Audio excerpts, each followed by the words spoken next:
আসসালামু আলাইকুম। আপনারা কেমন আছেন? আশা করি যে যেখানে আছেন সুস্থ আছেন, ভালো আছেন। আল্লাহর রহমতে আমরাও ভালো আছি।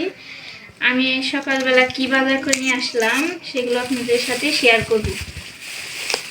2 কেজি আলু আনা হয়েছে এখানে, আর 2 কেজি পেঁয়াজ আনা হয়েছে এখানে 1 কেজি, এখানে 2 কেজি, আর হলো 1 কেজি হলো টমেটো আনা হয়েছে, আর 5 কেজি একটা বড় মাছ আনা হয়েছে।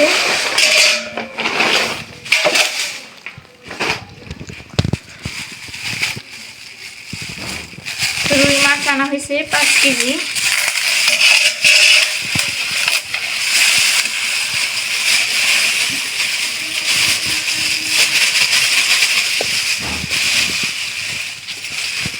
মাছটি কীরকম হয়েছে কমেন্টের মাধ্যমে জানাবেন। 350 টাকা কেজি নিচ্ছে মাছ। ঠকছি না জিতছি সেটা আমাকে বলবেন। এই হচ্ছে 5 কেজি মাছ।